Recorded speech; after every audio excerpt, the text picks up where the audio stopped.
Guy, have fun now. Omo, I'm not really fine. Do you know they paid me last week and right now I can't even boast up to 10,000 naira in my account? Seriously? Yes. Did you budget? Which one is budgeting? I'm not a politician. That's why your money is missing like NEPA light. But I didn't buy anything serious, shoes, bags, the thing that guys need now. And just like that, fiam, the money has disappeared. But it's all these little things. That's what is taking your money. But what should I do? See, you have to create a budget. You have to track your spending. You have to prioritize your needs over your wants. And you have to save before you spend, not the other way around. So what you're trying to say that this money management thing is no child's play? It's no child's play at all. The Money Click is an annual financial literacy program to help you up your money game. The Money Click is not just about money, it's about mindset. So in the Money Click program, go beyond budgeting to rewire your thinking, to rewire your mindset, to change your thinking about income, to change your thinking about money management. So we'll help you grow your income, we'll help you manage it, we'll help you invest with confidence. Money is not just about what you know. Money is more about how you behave. And every day in the Money Click program, what we'll try to do is to influence how you behave about money. This is not just financial education. This is financial transformation. I will hope to see you become a part of it. Thank you.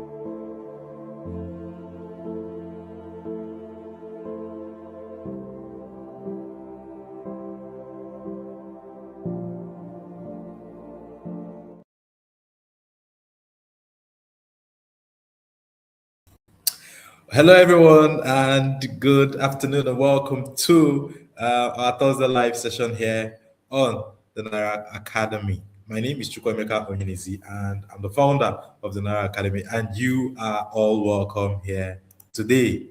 Thank you so much for being here. Thank you for being a part of us today. Yes, my lovely wife is already here, joined in. Happy to have you here today. All right.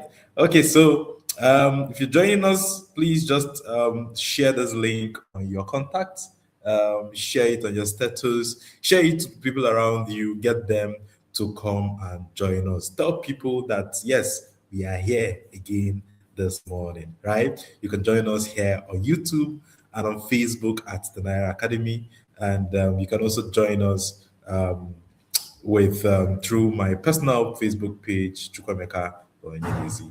Happy to have you here today. Okay, so let's get into discussion for today. So today's discussion is why some families stay wealthy for generations. Have you ever wondered why some families stay wealthy for generations? In fact, we have the lowest statistics of generational wealth coming to Africa, right? We have the lowest statistics of generational wealth. In places like America, the statistics for generational wealth goes down when you start getting to the third generation. But in this part of the world, by the second generation, it's almost gone, right? Welcome, ma'am.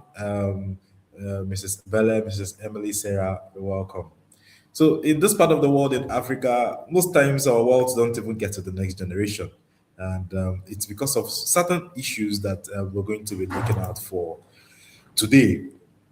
And among those issues, at the helm of all those issues, is the problem of financial literacy, actually for the younger generation. All right. Okay. So a lot of people also think that generational wealth is about having a lot of money, but it's deeper than that, right? Because history has shown us something that is very interesting. And it is that most families become wealthy, but very few families remain wealthy. So generational wealth is about remaining wealthy, not becoming wealthy, right? It's about remaining wealthy.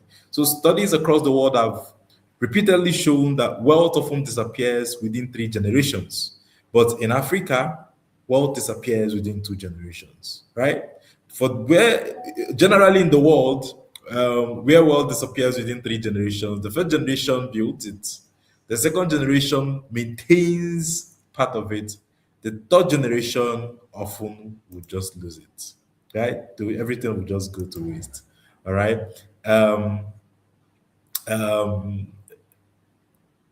there's a saying, there's a very old saying that from short leaves to short leaves in 3 generations, right? Meaning that one generation rises from poverty, another enjoys the success, right? The next falls back into struggle. So the real question is not how do families make money? It's not, because we've seen that making money is the easiest part of it, right? The deeper question is what allows some families to preserve wealth, to preserve influence, to preserve opportunities, to preserve stability for decades? For decades. What allows us to be able to do that? Right? Welcome, Ma. Madam Tony George. We can see you. Happy to have you here. Right? So, what is able to do that? How is it possible that some families maintain these things for decades? Right? They preserve wealth, they preserve influence, they preserve opportunities. The answer is simple. The answer is in a book that I released last year. Right? A book I released last year. Right? And we're going to come to that book. But before we get to it, the answer is a very simple thing. The answer is that they pass down far more than money. That's the way. Is to pass down something different than money. You know, in this part of the world, we think that the only thing we have to pass down to our children is just money. Oh, just pass down assets to them, just give them money, just give them land, and they'll be fine. Just gather all the money. You see the way our politicians even behave. They just gather the money, and most of the times they can't even carry on. The children can't even carry on the legacies, right? Because they think it's just all about passing down money, passing down assets, and it's more than that. It's more than that. We need to start looking. We need to start looking beyond passing money. All right. So, in my book last year, Raising Heirs Not Hustlers, I went in deeper to answer this question, and I also went in deeper to begin to explain how we can begin to do this differently. And one of the messages or one of the lessons I copied to be able to pass this message was the life of Christ himself, was Christ's own way of passing that. Did you realize that one of the things that Christ did was that he just didn't leave earth, but he left earth, empowered his apostles, and a lot of them even did a lot of great works. There's a lesson to learn out of it. And Raising Heirs Not Hustlers is there to bring those lessons to you. All right? So for you to maintain influence for generations, preserve wealth, right? You need to pass down far more than money. You need to pass down mindsets. You need to pass down systems. You need to pass down discipline. You need to pass down financial education, emotional control, right? Long-term thinking. So it's more than just passing down money. All right. So the mindset is important. What mindset are you passing down to them? What systems are you living with them? The systems are key, right? Because the systems will determine if they will be able to manage what you're leaving for them. We talk about money systems every day. What money systems are they learning from you? What mindset are they taking from you? A lot of people who create wealth do not have their children continue in that manner, because most times they do not carry the mindsets that the wealth creators have, that their parents have.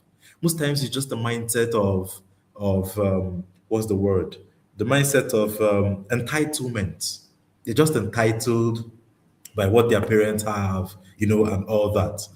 And because of that, they are not molded to become those persons that can do more or greater things that their parents did. You pass down discipline. You pass down financial education, which is very key. Right? You cannot have more financial education than your children. How do you ensure continuation if you're more financially educated than your children? And that's why they should start early. That's why children should start early. Right? They should start early. Very important. The children should be able to start early so that they will eventually be more educated than you. That's how you ensure continuity, by ensuring that the next generation is better than you. If the next generation is not better, there will be no continuity. All right? Then emotions control also. We need to be able to pass down emotional control. But if you do not have it, you can't pass it down. We need to pass down long-term thinking. There's this wave of everything happening now. You can't be raising a child and you give the child the sense that he gets what he wants here and now and whenever he asks for. You can't raise a child in that manner and imbibe long-term thinking. So long-term thinking is also very important. And you can't have a child take generational wealth seriously if they don't have long-term thinking. Because they need to think beyond just themselves. Because they need to also understand that they need to pass down what you're passing down to them. And they need to make it bigger. They need to make it better. They need to improve on it. Right? So it's not just about them. It's about the other generations that are yet to come. And there are families that have been able to do these things. All right? A lot of families have been able to do it. But you need to invest a lot in educating the children for these things to work. If not, they won't understand the reason for the generational wealth. They won't understand. Everything will be squandered. Right? And we also need to educate ourselves also for us to be able to do this. All right? And because if we do not educate ourselves, then we're going to be in a situation where we just gather the money, just like Madam Tony just says, we'll forget to gather the sense. All right? Yes, MCK to the world. That's why Money Click Kids is important. We need to begin to imbibe in these children these things early. They need to begin to understand money early. Just recently, last 2 weeks, Sunday, so we had a book review in the Money Click Kids program. So the children were presenting and were asking themselves questions. How some of them were answering the questions, I was just so proud. I was just telling myself, yes, this is it. This is it. These children are getting there. All right? So it's important. We need to invest a lot in education. Education for our children, money education can never go to waste. The problem is that we actually neglect financial education a lot. Right? And that's the reason sometimes out of arrogance, we just feel what's there, just pass the money down to them. They will squander the money, trust me. If you give them the money, and that's one of the things that I put out in my book, Raising Heirs, Not Hustlers. Right? If you pass down just money, you're not raising heirs. They need to be educated on how to manage the money, how to grow the money. They need to be educated on how to improve from where you left. Education is key. Without education, they are going to run everything down. All right? So now, let's still look at what more reasons why some families stay wealthy for generations. Number one is that wealthy families, now looking at wealthy families already, we're taking these lessons. Wealthy families teach ownership early, right? That's one major lesson that wealthy families understand. It's that employees work for income, owners build assets. So from small, they start raising their children to start thinking in the line of ownership. It doesn't mean their children don't work, because they are very strategic. The children work for a while before they go fully into ownership. Right? And this is the reason why a lot of families, wealthy families, expose their children early to investing, to businesses, to stocks, make them understand cash flow, make them understand wealth creation principle, teach them. Teach them. So children in this environment, they grow up understanding how businesses operate, how money compounds, how assets generate income, not just how to work and make money, how assets generate income. All right? Why ownership matters. Start from little, they start understanding all the things we see when we play the Monopoly game. This is what shapes their identity early. But you see, in the average homes, right? What children hear in the average homes is, Oh, go to school and get a good job. Children from average homes are just programmed to be employees. They're not programmed to own. They're not programmed to own. They're not programmed to learn how money works. You don't hear things like, oh, learn how to build assets, learn how to own things. No, it's go to school, take your school very seriously. So you come out and you get a good job. So it's always about a good job. All right? It's always about a good job. And that becomes their identity. That's the reason why you have children, you have young adults today who tell you, I can only do 9 to 5. They are not interested in. See, children become how you program them to be. Most of them have been programmed just to be only employees, forgetting that there are so many other quadrants from which cash can flow back to them. Oh, they don't know. I'm using the word forgetting. They have no idea. Why? Because they were not educated. And because also we concentrate on going to school and finding a job, we forget that, oh, actually, when they get the job, how do they manage the money they get from the job? So the school they go to is for them to be able to be employable. But when they're employable and start earning the money, how do they manage what they earn? That's where financial literacy comes in.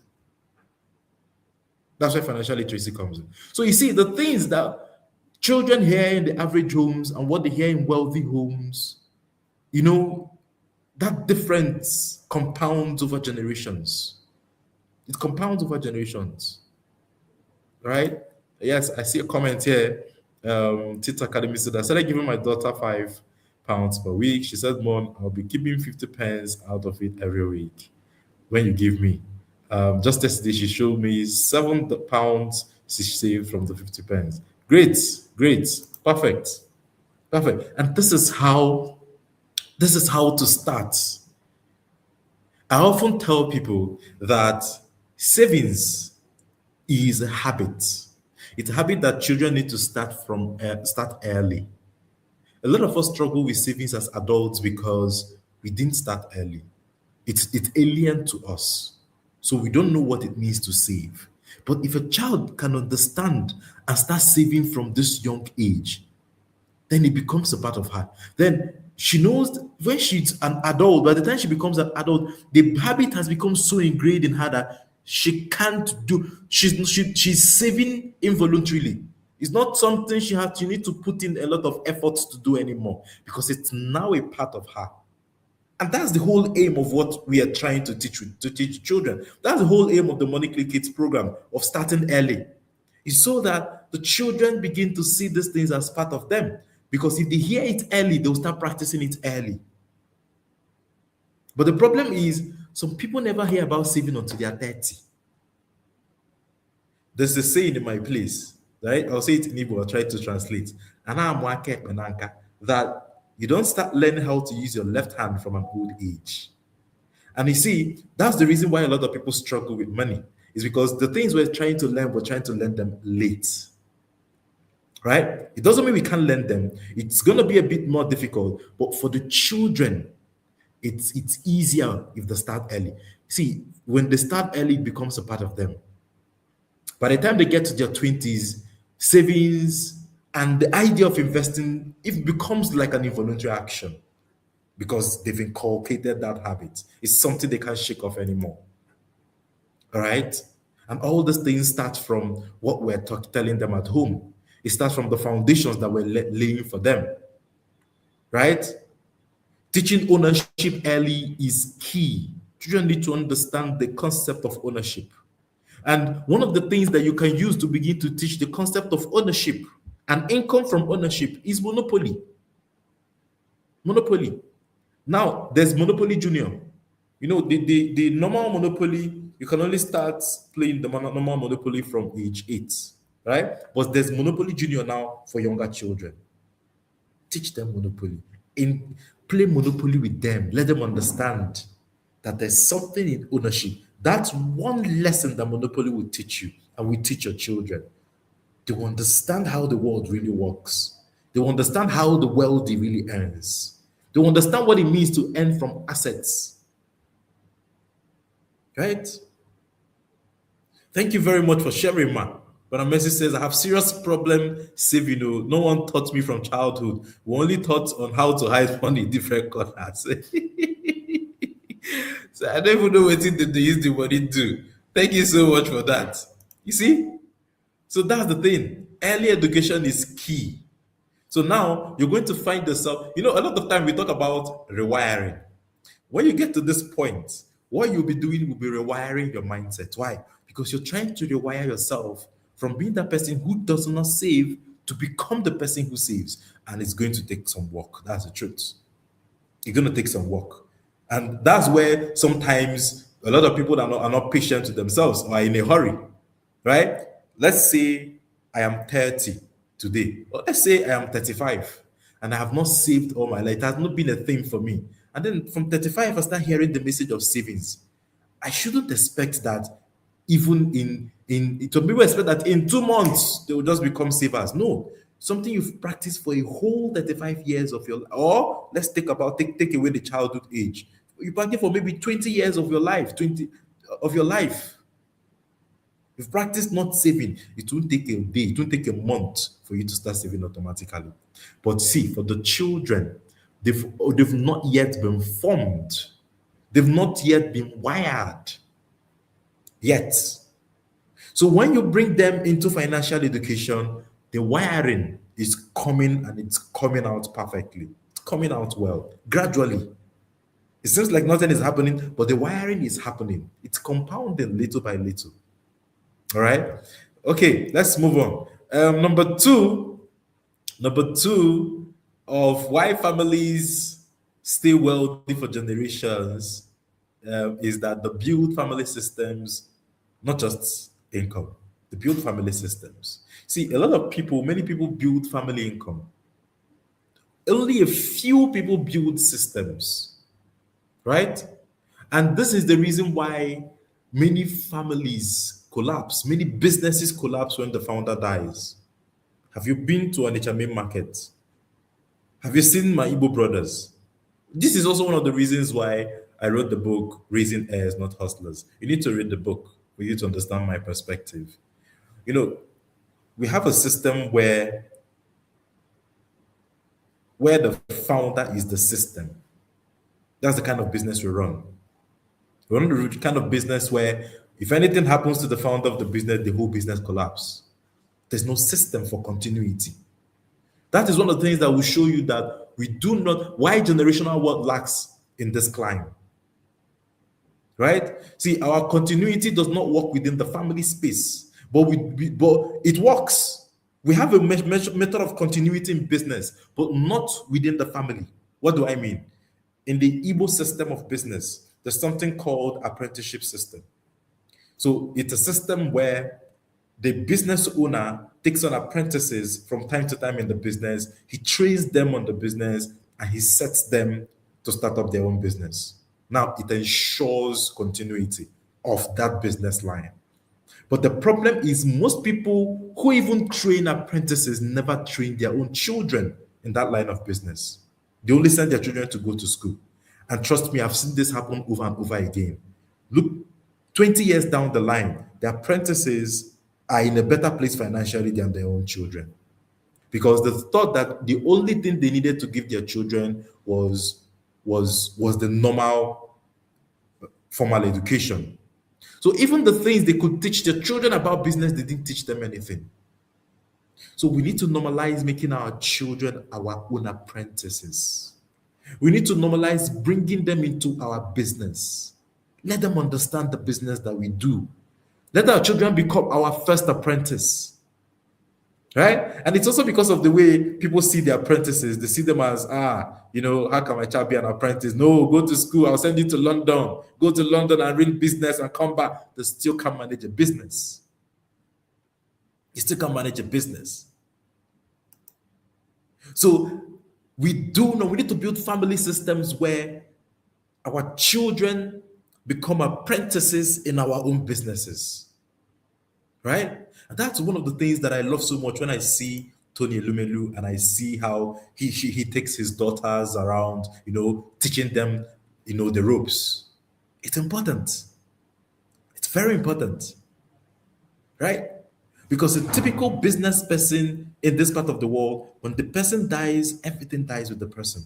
The family starts from ground zero, complete ground zero. It's so bad that nobody else in the family understands how the business is run most of the time. Nobody else except the person. And it's not even just about, also a very sad part of it is the business contacts too. The business contacts. Only the founder has the business contacts. Right? And once the person is no longer available, no longer alive, the neighbors and other people in the line of business will take away all those contacts and start supplying to them. Yes, the apprentice eventually becomes the one who inherits the business indirectly. So we have a system where apprentices are inheriting from the founders, and the children of the founders are getting nothing. Are getting nothing. All right? So a lot of families are just concentrated on building income, but not systems. Where the families understand this thing. Have you looked at the Louis Vuitton family? See, the Louis Vuitton family is only run by children of Louis Vuitton. I'm talking about a business that has started since 4 generations ago. No matter what you study as a child in the Louis Vuitton family. Oh, yes. Baby Bona is gearing up. Baby Bona is gearing up to become a money coach. She is. Thank you so much, Mrs. Emily. Have you looked at the Louis Vuitton family? See, no matter what you study as a in the Louis Vuitton family, no matter what you study, whether you study engineering, whether you want to study, you come back and apply it in the business. That's the way they roll. No matter what you do, you come back and you apply whatever you've learned in the family business. So as you're leaving, you know you're coming back to the family business. That's how Louis Vuitton has stayed on for about 4 generations now, and more. And more. And more. So, Coach, after reading your book, Raising Financially Literate Children, my children no longer do summer lessons to join us in our family. But thank you. Perfect. Perfect. There's no need for the summer lesson. They've learned enough in school. Honestly speaking, they learned enough in school. Let's teach them our business. Let's teach them our business. Let's prepare them to become heirs. Indirectly, when we do not teach our children, we're setting them up to become hustlers.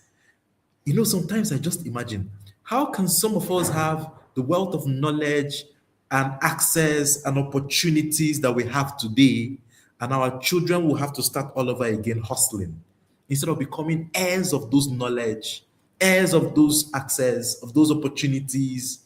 But you need to prepare them to become these heirs. You need to intentionally teach them. We need to intentionally teach them. Right? We need to intentionally teach them. You know, I had an encounter. There was one time, before I wrote my book, Raising Financially Literate Children, that Mrs. Blessing is talking about. I had an encounter with someone, and she told me about her fears as a person. It was a session that I had with her, and the husband has a multi-million naira business in Nigeria, but she moved to the UK to study. Her children lives there with her, and then she told me something, that my biggest fear is, if anything happens to my husband today, the business will crumble and we can't sustain our lives here. And it struck me. Nobody knows. Only the husband knows how the business runs, and it's a big business. Now, the question of why did you have to leave to go to the UK and be away from where you and your children will learn about business? Why did you do that? You know, a lot of things will come out. I feel they are safer here, and all those things. We can always give ourselves a lot of excuses. Too many excuses why we will keep our children away from, being formed, from learning what we do and all that. Even our own selves away from learning the things we do. I've seen people who own schools here in Nigeria, not one, two, three schools, somebody, right? And the person who wakes up one day and decides that they'll leave it all and take their children abroad and become employees there. The children, there's so much we need to understand about wealth. There's so much. Hello, Mrs. Akinyelu. Welcome, ma'am. Okay, I see. Oh, yes, I see another comment here. After reading the book, Ruins Financial Literature, we wrote them in a mini mart 2 buildings away. They helped the woman sell for 1 hour and they now paid 200 per day. Nice, lovely. I like that. She says that book delivered me. Thank you so much, Pastor Kinyelu. Thank you so much, ma. I don't know why you did not put pastor here or you put Mrs. It's pastor I'll take. All right. Thank you so much, ma. Okay, so wealthy families understand that if wealth depends on one person, it becomes fragile. And we've seen it a lot of times. When wealth depends on one person, it becomes fragile, right? Okay, before I go on, I like the interaction. Okay, this is from Mrs. Tony George, another comment. It says, our family friend / mechanic runs a family business, and the 4th generation is taking training. He is 16 and repairs my car. The great grandfather is alive doing auto body repairs. Grandfather is in the business, and so is only daughter of the family. Wait, grandfather is in the business, so is only daughter of the family. Self, did the business. Every child in that family is in the business. So every child in the family is in the business. Even the daughter is in the business, and that's the whole aim of it. Now, let me remind you again about another business that has stayed for generations. This one has lasted 200 years in the same family. Do you know that what the Pope wears, the Pope of the Roman Catholic Church, of the Catholic Church, what the Pope wears has been made by one family for the past 200 years. In fact, 201 years now. What the Pope wears has been single-handedly made by one family. There's a secret to how his garment is made. Every vestment that the Pope wears, that family alone has the secret. They've passed it down for 200 years. For 200 years. So it's not just about passing money. If the people 200 years ago have just told themselves, oh, we've made money from making clothes from the Pope, we just pass on the money to the next generation, it dies. But they understood that there's something more important in continuity, and it is in the secrets.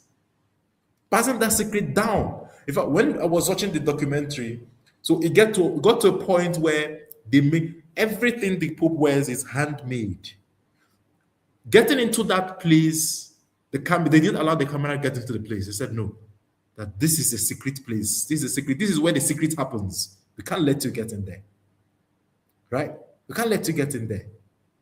So they only made the video in a place where the garment has already been made, because it is secret. You can imagine a secret that have been protected for 200 years. Children following in line. The person who is currently running that company is a daughter, not even a son. It's a daughter. No matter whether daughter, whether son, they inherit and just keep passing it on. 200 years. Just go check it on the internet. You can still find the same documentary I watched. Continuity. So wealth is you understanding. Becoming wealthy is understanding something powerful. If wealth depends on one person, it is fragile. So wealthy families create systems. They create governance. They create succession plans. They create family structure, investment framework, business continuity systems. Some of us run businesses, but we do not have any business continuity system. If anything happens to you today, your business is dead with you. Some of us are geniuses in the businesses we run. Nobody can see our back. But anything happens to you today, that secret dies with you. And you know the funny thing? Sometimes when your children even want to come close, they, oh, people should live here. See, I had neighbors growing up, and this man was into sale of them cameras and all things related to that. So his children were rarely allowed to come to the shop. Oh, live here, go just go and do something else. A friend of mine in university told me that the same thing happened to him. That if they try to go to the parents' business, they will tell them that, oh, so I paid your school fee. After paying how much school fees in private university, you will come back home and want to be staying there. Will you get out of here? Ignorance. Ignorance. Some of these people, they are treated. The one that was our neighbor, when the man died, that shop never remained the same. Now, let me tell you what happened. The man died. This man had 2 shops in 2 different parts of this country. Right? The business eventually, when he died, the business eventually collapsed. The one that was in Owerri first collapsed, remaining the one in the other part of the world, the country, sorry, which I won't mention. Right? They tried to manage that one. It still really couldn't stand because they didn't understand. They were not taught. The man didn't teach them. The man didn't teach them. I can't quite remember the Pope documentary title right now. Right? I can't remember. But just write something around that. You know, making of the clothes garment, the family that makes the clothes garment on YouTube. You'll find it. So, talking about these people, the family, the business went down. Not just that. This man had different buildings in our city where I grew up. I'm not talking about one building. I'm talking about flats of 4-story buildings, 3-story buildings. Guess what? Years down the line, they've sold all. The children have sold all. They don't understand ownership. They've sold everything. They've shared the money. See, they shared the money and went back broke. One day, one of them was chatting me. I was saying, guy, how far? Can you help me with something? Because they never understood financial education. The parents never understood the need for financial literacy. These children, only if they understood how to manage the resources that were left with them, should never ever be poor. The businesses, the investments, all gone. All gone. Right? So the reason why some families survive 50 years, 100 years, is because they understand the need for succession. They invest in business continuity systems. They understand family governance. They understand succession plans. They understand family structure. They understand investment frameworks. Right? And it's not because nobody made mistakes within these wealthy families that have lasted for years. Right? But because the systems were stronger than personalities. We need to start creating systems that are strong. Number 3 is the separate wealth from lifestyle. One of the biggest mistakes many people make is confusing looking wealthy with being wealthy. We confuse it a lot. Many families destroy wealth through lifestyle inflation. You know, as money is increasing, spending increases, pressure increases, image management increases. That's another one. Right? So the family becomes financially impressive but structurally weak. But wealthy families think differently from what I've studied. Right? Many of them preserve capital quietly. They understand certain things that luxury consumes, and they understand that assets produce. So they focus on assets. Luxury these are the ones that people are always showing around. Assets are the ones that you don't see. Not until recently, after how many years that the former chairman of Access Bank died, they found out over 100 properties that he owns in London. Come on. Come on now. Right? So they understand that assets produce. It's not just about luxury. In fact, they don't start having luxury until they have enough assets to get them the luxury. What people don't know, that's the one thing people don't understand. You're using end income to get luxury. End income. And that's why people now, you see people who feel they have arrived and they are rubbing shoulders with people who have gotten to the point of wealth. The difference is what pays for the wealth that they have is not work they do every day. It is assets that produce the money. So those assets will never run dry. What is paying for the typical man's luxury is work he's doing every day. The day he cannot work, he can't even feed anymore. There's a difference. There's a difference. But to get here, wealthy families understand that there's a need to negotiate prices. There's a need to avoid unnecessary waste. There's a need to drive modest cars. In the beginning, there's a need to reinvest profits. There's a need to prioritize long-term stability over social approval.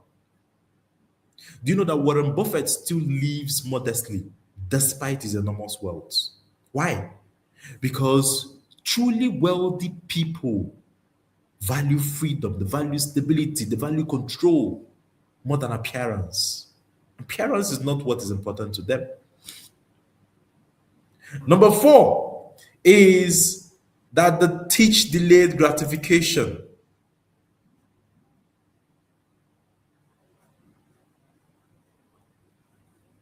They teach delayed gratification.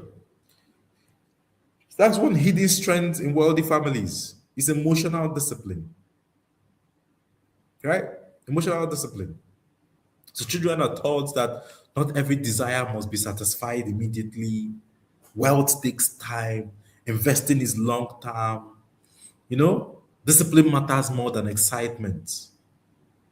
And this is something powerful for children to learn because wealth is usually destroyed emotionally before it is destroyed financially. And with us, even with our spending patterns, you can tell. Money is destroyed emotionally before it is destroyed financially. Many people spend emotionally, they invest emotionally, they borrow emotionally, they compete socially. All these are emotional drivers. Right? But wealthy families teach their children patience. They teach their children patience because they understand that compounding needs time. So patience is a skill in wealth creation. Right? It's a skill in wealth creation. Number 5 is the protect family culture. Right? So strong families intentionally protect values. They know that cultures shape behavior. So some families create cultures around reading, around learning, stewardship, responsibility. They create a culture of excellence.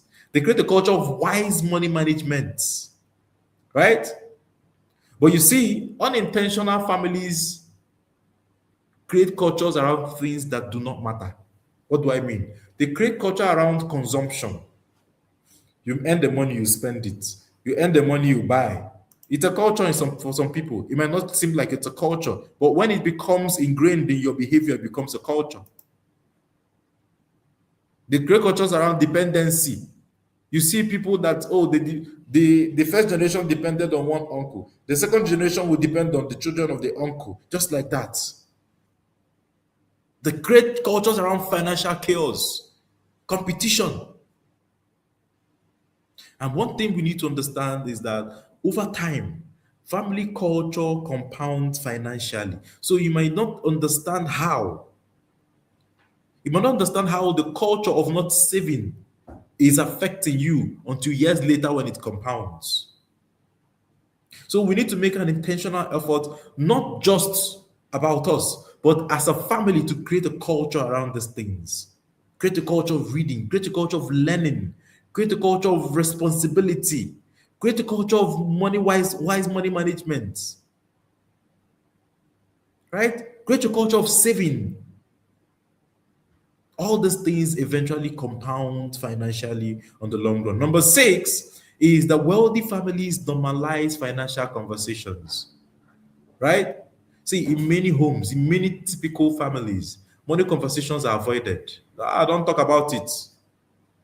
Don't talk about, nobody speaks money. You want to be a criminal? You're talking about money in this house? So money conversations are not allowed. So children grow up financially blind, just like some of us grew up financially blind, right? And then adulthood becomes trial and error. They try this one, it no work. They try another one, it no work. But wealthy families understand something. They discuss certain things. They start having certain discussions, and it helps the children open their mind. Discussions around investing, around taxes, business, risk, even estate planning, planning for when you're no longer here, opportunities. And they talk about money mistakes openly. These are the mistakes I made at some point in my life. The children learn from it, right? See, children learn by exposure a lot. A lot. They learn by exposure a lot. And you see, exposure can come in form of conversations. The conversations you open your children to will determine the exposure they have in those areas. And if you expose them financial intelligence, if you normalize financial conversations in your family, financial intelligence becomes part of that environment. Number 7 is that the thinking generations, not just seasons. So the average thinking is, can we afford this now? Generational thinking asks questions like, how will this decision affect the family 20 years from now? Right? And that changes everything. It changes your spending. It changes how you invest. It changes how you parent, your business decisions, your risk taking. Right? So wealthy families often prioritize education. They prioritize ownership. They prioritize network. They prioritize reputation. Strategic positioning. Why? Why? Because they understand that generational wealth is not just money. I've said it before.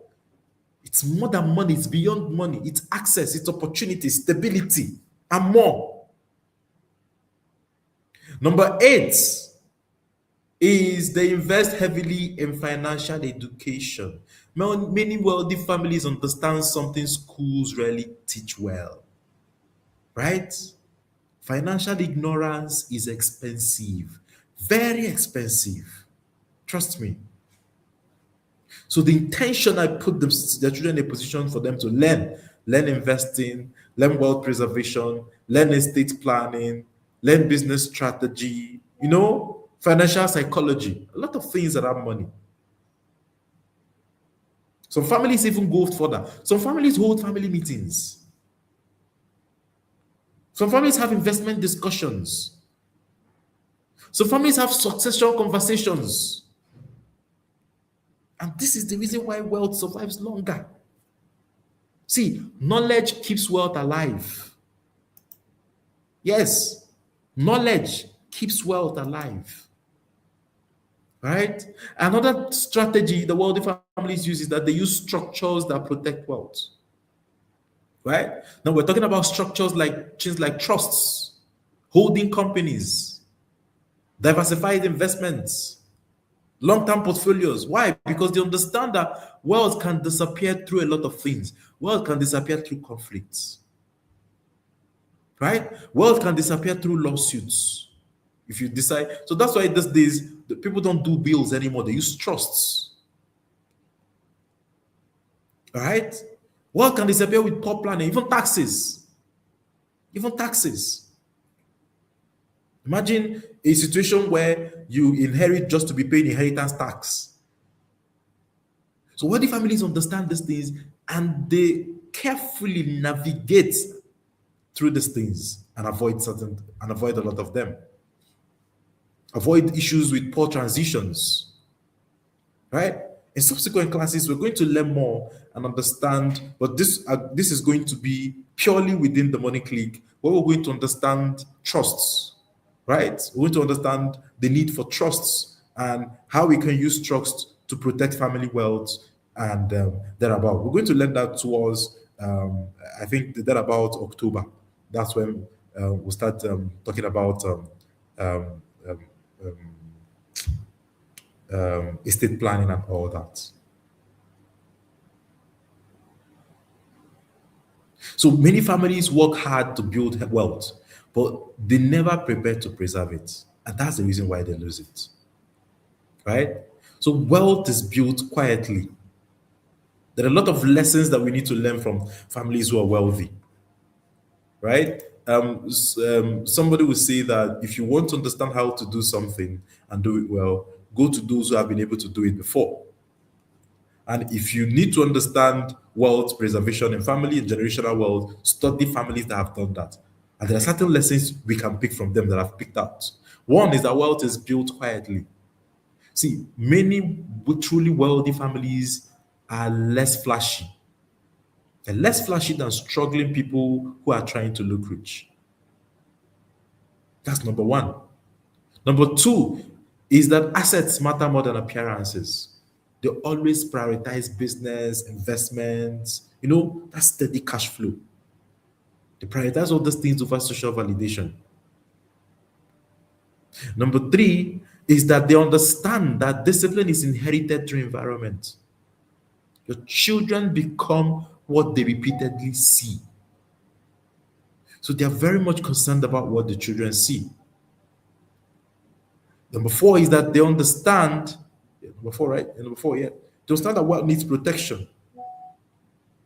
What needs protection, right? Making money and keeping money are different skills. And like I told you, making money is the easier part of it. It's the easiest part.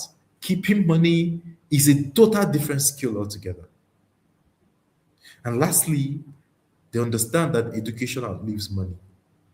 See, money can disappear, but financial wisdom can rebuild it. Financial wisdom can rebuild it.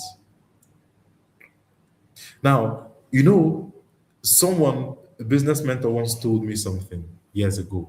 He told me that for all the businesses that he has started in his life, that he has run in his life, he didn't start any of them with capital. All he started them with were relationships, trusts. And it came from him understanding and having any early financial wisdom. Right? Now, in many homes today, one successful person carries everybody, right? And the problem is that it creates a lot of pressure instead of stability. So many first generation wealth creators in Africa are providers. In fact, they're not providers, they are rescuers. They're emergency systems. The emergency systems. Right? But one thing they fail to learn to balance, a lot of people fail to learn to balance. And if you must make your family a wealthy family, even in being a provider and rescuer and emergency system for the extended family, you must learn certain things. You must learn to balance generosity. You must learn to balance structure. You must learn to balance boundaries. And above all, also sustainability. Because you cannot preserve wealth without wisdom and systems. Jim Rohn said something. Jim Rohn said that success is something you attract by the person you become. So generational wealth is not accidental. It's not accidental. Families become the kind of families that are capable of sustaining wealth. So success is something you attract by becoming you attract that by the person you become. So if you want your family to be the family that would keep wealth for generations, your family needs to become that type of family. Right? And the Rockefeller family is one family that we can also draw a lot of lessons from. You see, the Rockefeller family have survived generations of wealth, partly because they focused heavily on things like financial education, philanthropy, governance, and long-term, very long-term investing. They build systems that are stronger than individuals. Right? We're almost out of time, so I think we're just going to close. Most people think if I can just make enough money, everything will change. Right? But history have taught us something else. Wealth without structure creates temporary comfort. Wealth with wisdom creates generational transformation. So we need wisdom. We need financial wisdom. The strongest inheritance is not money. The strongest inheritance is mindset. Money is the last. It's mindset, it's discipline, it's wisdom, it's systems, it's values, it's financial consciousness. Without all those things and money, the money will be wasted. They won't know how to manage the money. Because money inherited without wisdom is usually consumed. Money inherited can rebuild wealth repeatedly. Sorry, wisdom inherited can rebuild wealth repeatedly. So we need to go beyond just transferring money, right? To transferring wisdom. So remember that generational wealth is not built by luck, it's built intentionally. It's built through disciplined decisions that is repeated across generations, right? So this is where we end because of time. So we do not go beyond the time that we've allocated for today's class. All right. Yes. Thank you so much for joining. Please just share this link. If you're joining from YouTube or Facebook, just share the link. Let others join and learn. And if you've not subscribed to the YouTube channel, please just kindly do so also. Right. Thank you so much, everybody, for being here today. This is where we'll come to the end of today's Thursday live session. For those who are in Abuja, are you going to be in the TIP Summit on Saturday? Because I will be there, and we're going to talk a lot more about things like this. Thank you so much, everyone, for being here. Hoping to see those who are within Abuja and environs in the TIP Abuja Summit, right? And yes, thank you, and have a very good day, everyone. Hoping to see more people this year through the TIP summits in different parts of the world. Okay, I will come to Australia. I will come to Australia. Thank you so much, everyone, and have a very good day ahead, and have a lovely weekend ahead. All right.